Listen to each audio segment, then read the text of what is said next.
welcome to the Think MHK podcast presented by the Manhattan Area Chamber of Commerce. On this podcast, you will hear from a variety of people from across the region, including community leaders and business owners. You will hear their Manhattan stories and hopefully get to know your friends and business associates a little better. Thanks for tuning in today. With us today is Tyler Jackson. Tyler is one of our 20 under 40 winners who was honored this year in 2025. And we're thrilled to have him on the Think MHK podcast. Hey, Tyler. Well, hi, Jason. Thank you, my friend. Always good to see you, and always good to get to do something like this. And you are always in a great mood. That's what I love about you, Tyler. Thanks. And it's true. What you see is what you get. Yeah. Well, great. So let's start off with that. Tell us about yourself and how you ended up where you are today. Yeah. So I'm originally from Dodge City, Kansas, and I was just a Dodge City Red Demon. You know, I was not very athletic. I enjoyed being on the more managerial side of sports. So I did I was a basketball manager all 4 years, football manager. I did play baseball my freshman year, but with that, I got interested in the high school newspaper and just always was voted the most spirited. Like, I enjoyed Dodge, and I almost became a Jayhawk right after high school. And thank the good Lord I did, and I ended up going to Dodge City Community College. And so I went there for a year and a half, worked with the college football team. And after the second semester, school was just never really my thing. I walked in one day, and of all the people in the world, my English teacher said, you know, maybe you're not so fit for college at the moment. And so I quit community college. I just quit school. Didn't really tell my parents. I didn't tell anybody. Everybody kind of thought I was a little nuts, the ones I did tell them. And I was working at Sherwin-Williams, and then time was just passing on, and my mom said, "You've got to get out of this town. You literally got to get the heck out of Dodge." And I was working for Sherwin-Williams, and they were looking for an assistant manager at the store in Junction City in February of 2006. I applied for it, rescinded my offer. The district manager that was living in Wichita said, "Hey, why don't you come here and talk to me about this anyway?" I was like, "Okay, well, all right, I'll come talk to you about it." Well, part of the deal was I got to live in Manhattan. So I worked in Junction, lived in Manhattan, and moved here at 21 years old, 21 and 3 months old, with $100 in my pocket in February of 2006. And that's how I came to Manhattan, Kansas. I didn't know a person here outside of a few K-State friends. Yeah.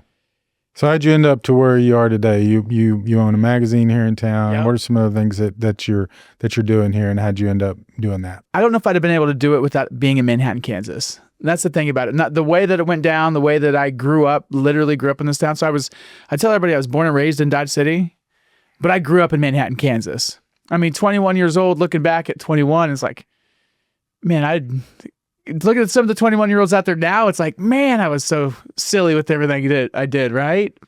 Well, from Sherwin-Williams, not really knowing anything, being pretty naive, I ended up working there for a couple years, got fired. Then I started working at Lemmy's Pizza. Originally Cox Brothers Barbecue, then Hobnob, then it became Lemmy's Pizza. Then it was a Western store. Now it's Early Edition. Yep. But I worked there when it was a pizza restaurant. I did that for a while. Then eventually I needed to get a real job. Well, we worked at the Sherwin-Williams in Junction City, shared a parking lot with Peerless Tires. And so as soon as I told him I got fired from Sherwin, which, it was a stupid minor thing, but when you're 23 at that point, nobody likes you, like Blink-182 says. And I ended up getting an application from Peerless Tires and took a job at Peerless Tires. And when I was working at Peerless Tires, my boss, Adolph, he's still the assistant manager at the Wildcat Tire and Lube here in Manhattan at Anderson and Seth Child Road. You can go see Adolph, say, "What's up, Adolph?" He'd appreciate this. He basically said, "What's your biggest dream in the world?" I said, "I want to be on the radio." He's like, "Oh, really? Well, just put it out there. It's going to happen for you." Before you knew it, we would always listen to B1047, and there was an ad that came out, said that they were looking for a DJ, an overnight DJ. And I was like, "Oh my gosh, that's perfect." So I went out, filled out the application, sent an email to Bree, the program director at the time, and I never heard back from her, but I stayed persistent for almost a year. Like about once every month, I'd say, "Hey, just checking in, making sure you guys don't need a DJ." Well, in July of 2008, they sent me an email. She sent me an email saying, "Hey, we're looking for somebody. You want to come chat with us about it?" So I went there and just was myself, got the job. So I did the overnights there, worked at Peerless Tires. I was working at the Little Grill and the Purple Pig. I can name drop so many old gone Manhattan businesses at this point, just building myself up. So I'm working at Peerless, working at the radio station, and then eventually Schramm Dodge bought me out to go work and do their tire work and work in their detail shop. And while I was at SRAM, I ended up getting the morning show, working at the radio station. So Tyler and Megan on B1047 launched on July 5th, 2011. Did that for nearly 6 years. I mean, it was 5 years with Megan, had another co-host for another year. And got kind of, while I was doing that, working at SRAM, I got to, be in the detail shop, got to be in the service bay, sold cars. And then the radio station wanted me to do ad sales. And so I went there full time, did that for a few years, and then eventually just kind of felt like a goldfish in a small little bowl. Like I loved Manhattan. I knew that, but I just kind of, I needed a bigger pond pretty much.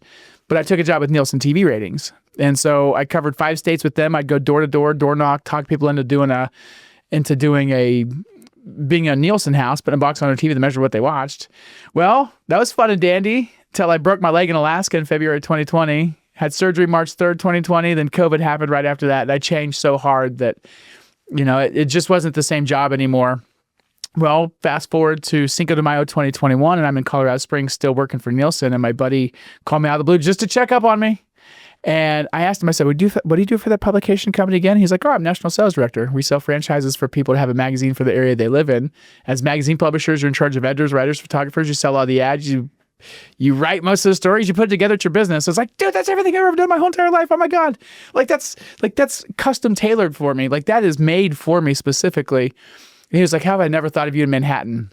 He was one of those original K-State. I went to high school with him. He was one of those original K-State guys when I first moved to Manhattan in 2006. And just a really important person in my life. Didn't need anything outside of just checking up on me. Well, he went back. They did an audit, figured out Manhattan would be a great market for having one of their city lifestyle magazines. Out of 200 magazines, we are the smallest market. They're concentrated in the Franklin, Tennessees and the Boulder, Colorados and the larger suburbs to bigger metro areas. I went through the process. I didn't have the liquid cash to buy the franchise once I got offered the franchise. So I went to a few different banks. Everybody told me no. So I cashed out my 401k. And this isn't legal or financial advice. I would recommend doing this path. But I ended up cashing out my 401k from the radio station and from Nielsen and taking out a small loan for my sister and paying every damn dime I had. Took a job at Mojo's Beach Bar in Aggieville to get by. I saw Bill Snyder on the cover of the very first issue. And January 12th, 2022, she was go for launch.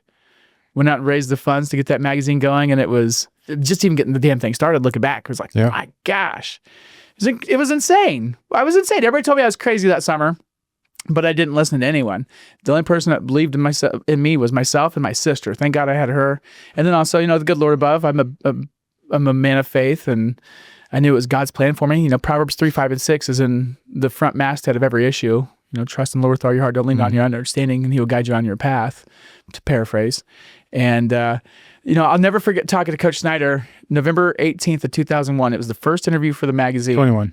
What did I say? 2001. Oh, gosh dang. Yes. Yeah. Yes. Yeah. So I'll never forget talking to Coach Snyder. It was the first interview with that magazine. I was still coming up with funding for it. Like, it was still a little ways from being launched. So I wasn't able to tell anybody exactly when this was going down. But we were standing in a suite after we got done talking, overlooking the field. And I asked him, I said, 30 years ago when you moved here from Iowa, could you ever have imagined this? And he looked at me, no expression on his face, dead in the eyes, and said, well, yeah, it was the plan. And so just right then and there, I got to learn on like divine timing, divine plans. And once you have a desire in your heart for anything, it doesn't matter what it is, that desire can only come from God. Yeah. So it means there's a version of you out there that already has that thing. So you just have to become it. And who are you going to be at that point? And I'm planning my 40th issue of the magazine right now. It's been the first 2 years. It was like, oh, this is so easy. The third year I kind of got my own way a little bit, but maybe I was not delegating quite enough. I think with you, I've even said my word of the year this year is delegate. I've had to delegate the content part. It is what it is. It's going to be great no matter what. I have got to lighten my load on that stuff. So there's still little things like that I'm learning, but it's been the journey of a lifetime. Yeah. So what's been the most rewarding thing about the magazine? Being able to set out and hit my goals with it. My 3 biggest goals were to connect readers to tales of good things in Manhattan, because I love this town. At the end of the day, it's all Manhattan. Outside of Manhattan, people look at the city of, and it's 90% K-State, right? My goal with the magazine has been highlighting 90% of Manhattan and 10% K-State. Similar to what we're doing here, we highlight the business community and the people that are behind the Manhattan business community. Yeah, absolutely. And that's why I'm a proud member of the Chamber, and I'll promote the Chamber to anybody and everybody all the time. But my three favorite things, my three things I've been proudest with the magazine is, for one, I love connecting readers to business owners and stories around Manhattan. I love connecting business owners to new clients, and then connecting businesses to businesses, business owners to business owners, doing all the networking that comes along with it, introducing others. I mean, I have had so many success stories. Out of 40 issues, I've had a good 25 people that have been with me since the first day.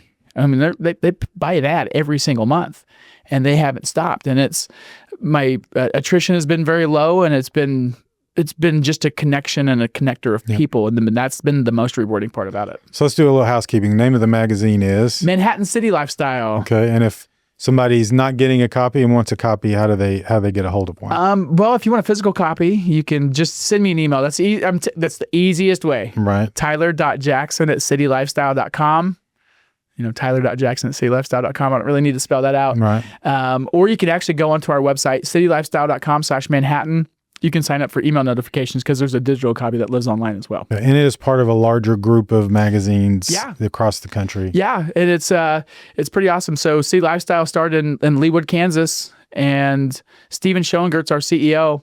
Kind of ironic. Do you know Sarah Siders here in town? Mm-hmm. Yeah, her first cousin, Steven is her first cousin. Yeah, it's always a small world, right? You get Always these little connections. Yeah, and Sarah's uncle Jim in Atlanta was one of my early advisors for everything. So it was just divinely led, my friend. Yep. It's always interesting.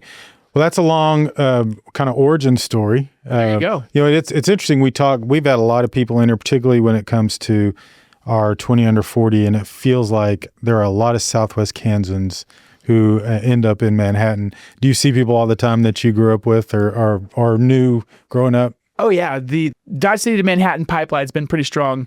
Our English teacher in high school actually put together a Dodge City in Manhattan retreat thing. Not a retreat, but everybody met at Rockin' K's. There were 75 people on the list. That's crazy, isn't it? So you and I have, I didn't know this till just now, but we have similar stories. So I started my career in journalism, and I would assume you consider yourself a journalist, right? Oh, you're a big J journalist. Baby. Yeah, that's right. And but I also had my freshman English teacher say, maybe you should consider a career that doesn't involve writing. So I've always thought that was interesting. I don't do that kind of writing, right? I mean, like I had somebody tell me one time I'd written a research paper, and I got a really good grade on it. And he said, the only thing I knocked off is it reads like a magazine article and not a research paper. And I said, well, that's what I write. Absolutely. Right? So it's interesting that you and I both have had English teacher challenges, but turned out okay, I think, right? Yeah, absolutely. So you're on because you were named one of the 20 under 40 and were honored earlier this year along with 19 of your peers. So talk a little bit about that process when you found out you were nominated, and then when you found out you were won. What was your reaction to that? I don't know if you knew this or not, but I kind of bent the rules a little bit. Like, my first thing was when I got nominated, which I still try to figure out from who. I was like, am I too old for this? I might be, because I already just turned 40. Ah, okay. So I missed it by a month. I missed the deadline by a month. I was like, I'll fill it out anyway. So I filled it out. And, it's kind of funny. There was one thing in there that says, like, what prior awards and achievements have you won? And I never really have, because I've never really gone for anything. But I did quote Lil Wayne. I don't know if anybody picked this up. It's kind of funny. But, I've always been like the G in lasagna, just like roll in silence. Right? There you go. Yeah.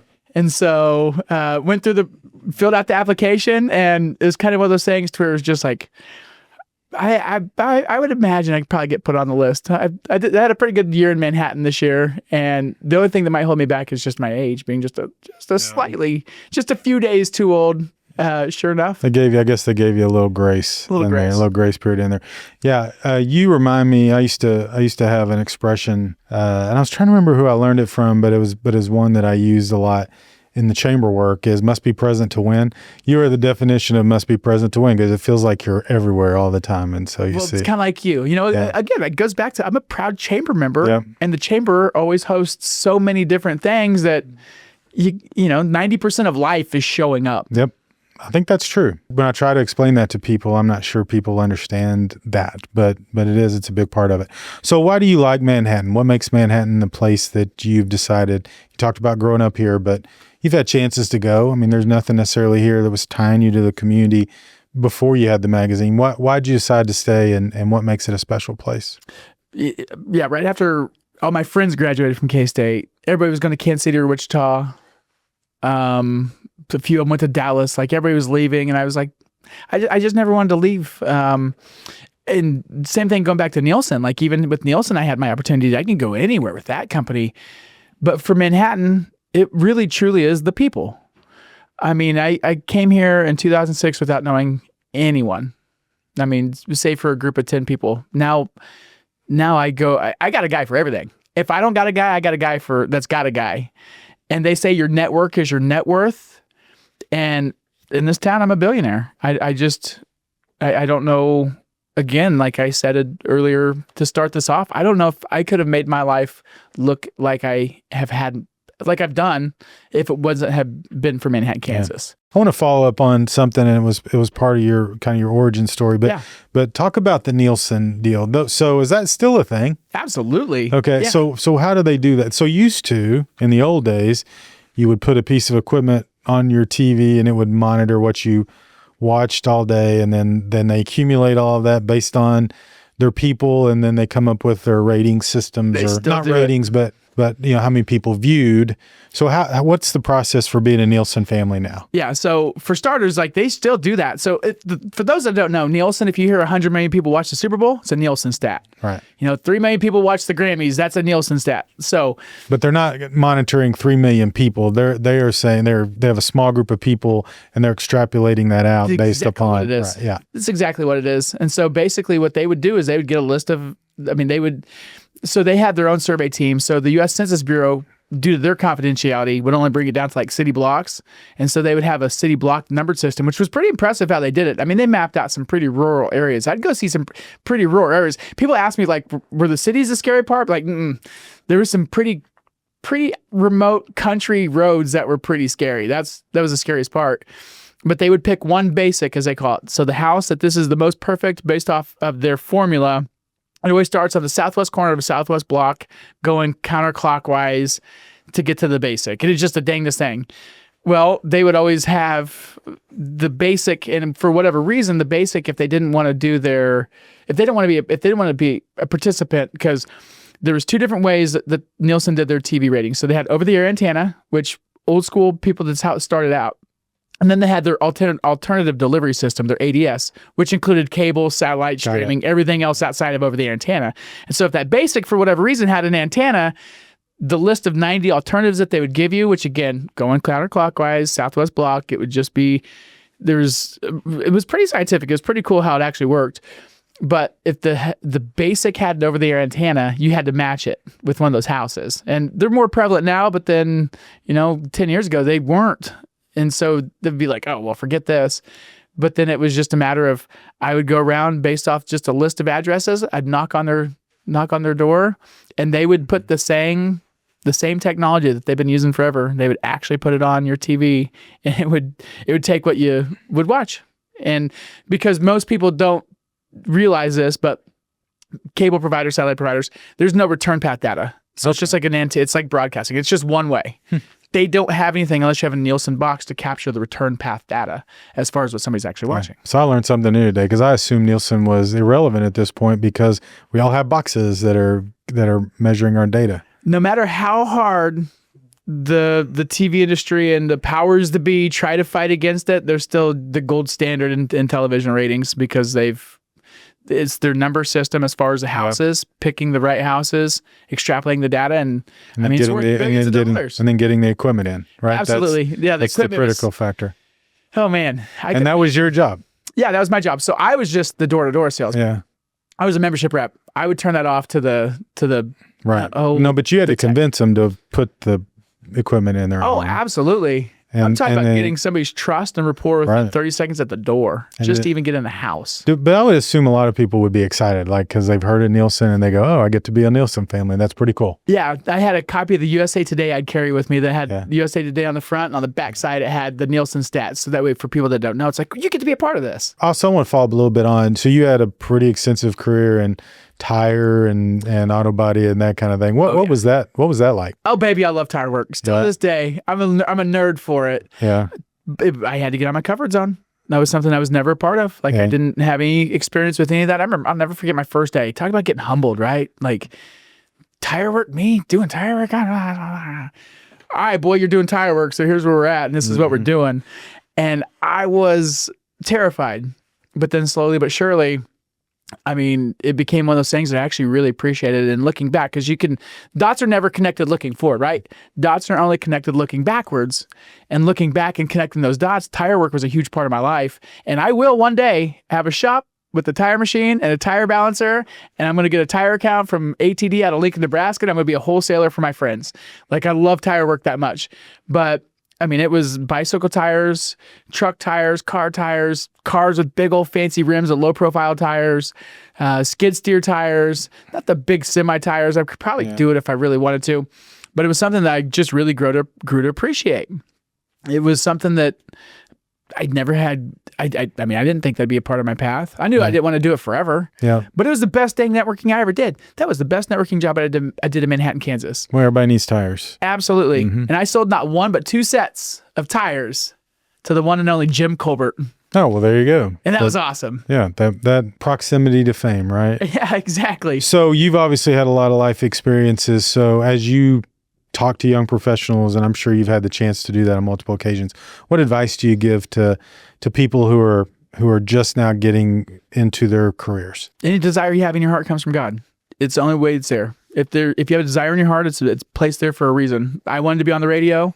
I wanted to do something journalism-wise. I don't know. I was open to possibilities. Being on the radio was my biggest thing, and I accomplished that. I mean, heck, I did that. I got to do a morning show at the age of 26. Most people in major markets don't get to do that by the age of 50.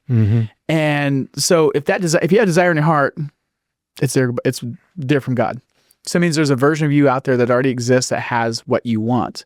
Don't listen to anybody outside of yourself. Seek first ye the kingdom of God. Everything else should be added unto you. That's the best advice I can give you, is just believe in yourself, even when nobody else does.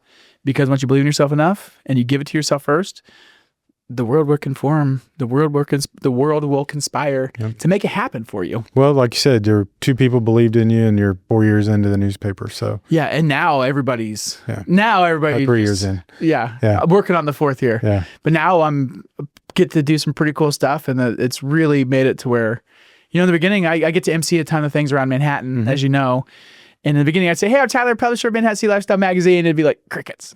Now I say, "Hey, I'm Tyler, publisher of Manhattan City Lifestyle Magazine," and you can visibly see people in the crowd like, "Oh, okay, I know what that is. That's pretty cool." So it's become an established brand. Yeah, it is established brand. We see it all over the place. Okay, so last question before we end the first part of your interview. Sure. Do you listen to podcasts? You're a radio guy, so it seems like something you would do. Yeah, I do listen to podcasts. Yeah. I listen to a lot of YouTube videos. YouTube Premium is the best $18 a month you can spend. But yeah, I love podcasts. I mean, pardon my take. I like sports podcasts. Yeah. I like Colin Cowherd. Those types usually, if I'm listening to podcasts, I can listen to some conspiracy theory ones every once in a while that get kind of interesting. I don't know, just to mix it up a little bit. But Serial and ones like that, the series ones, I've never actually really listened to those. Yeah. Believe it or not. I really haven't either.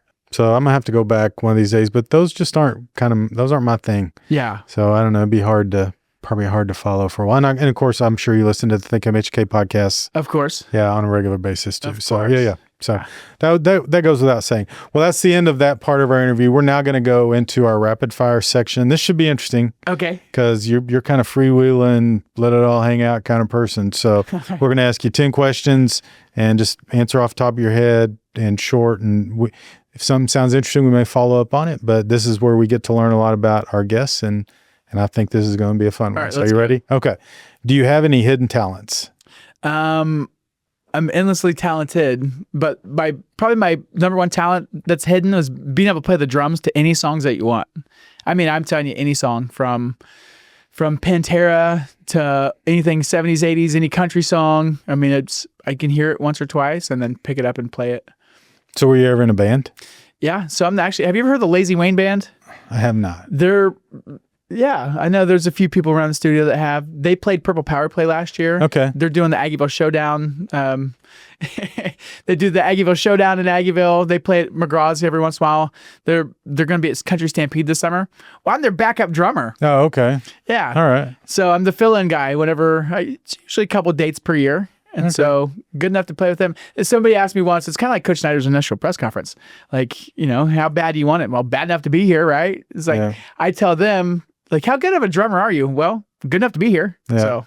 So did you play in a band in high school? Or no. So fifth grade, I was told I knew I could play the drums as a kid. Yeah. Fifth grade band day rolls around. USC 443, Mr. Thomas, Dodge City High School.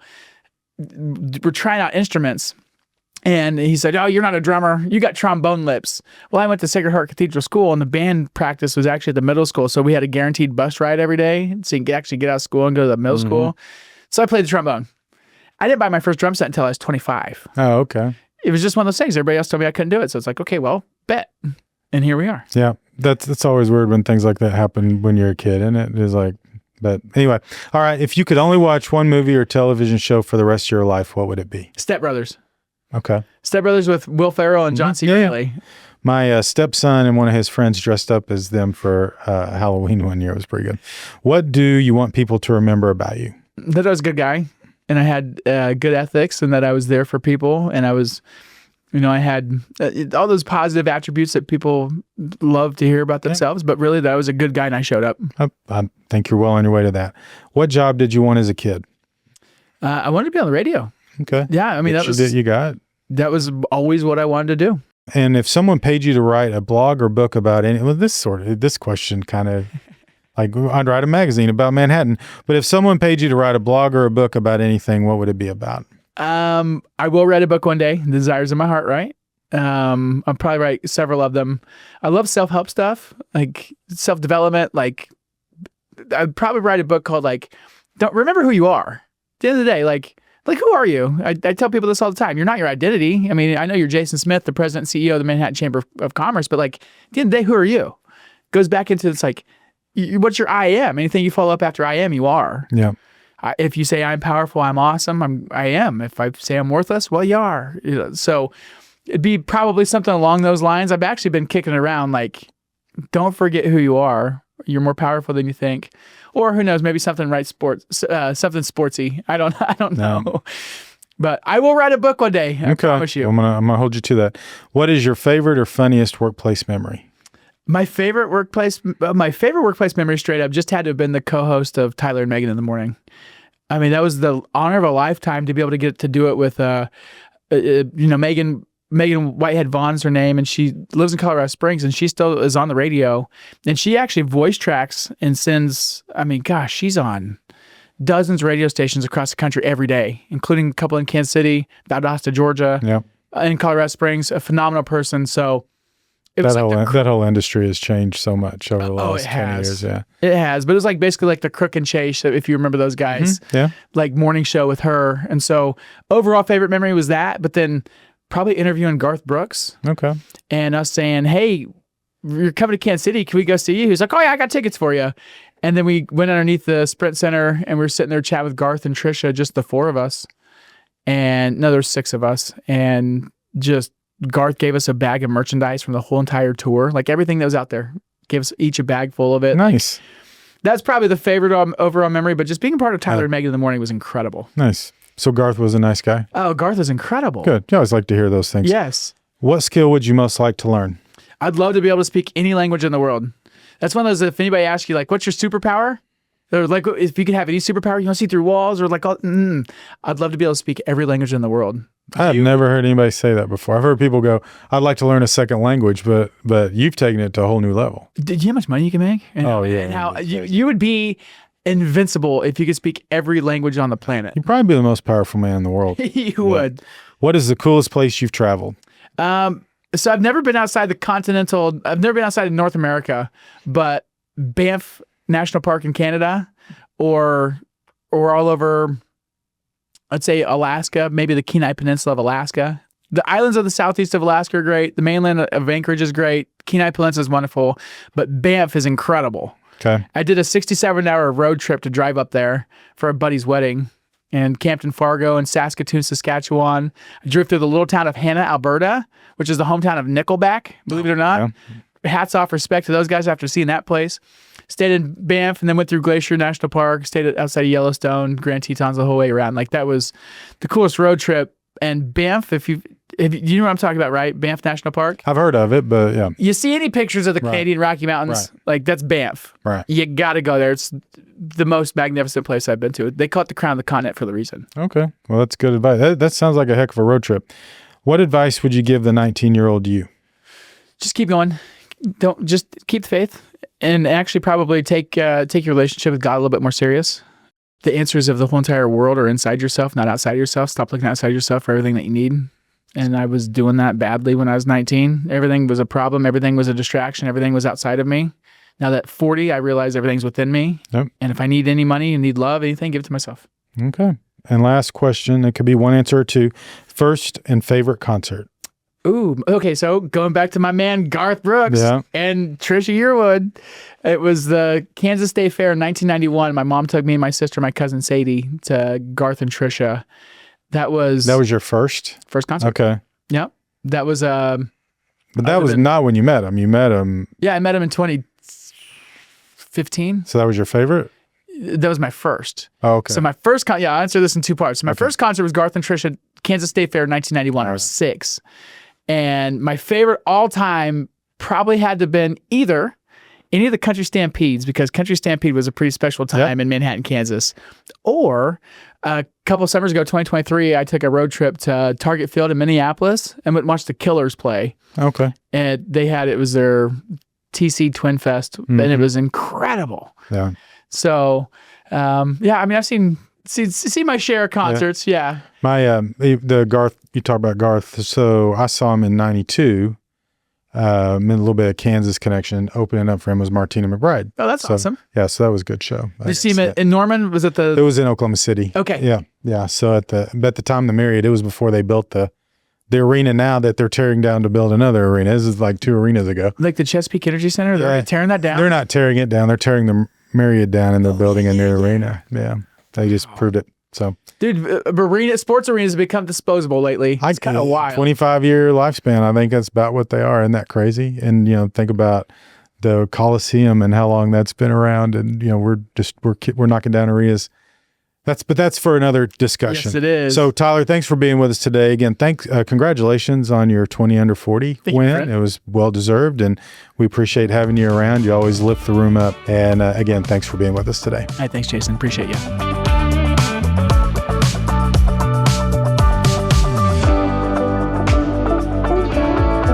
Thanks for listening to this episode of Think MHK, a podcast produced by the Manhattan Area Chamber of Commerce. If you enjoyed the Think MHK podcast, we'd love for you to subscribe and share it out on your social media channels. Feel free to reach out to us on Facebook, Twitter, or Instagram at the Manhattan Area Chamber of Commerce.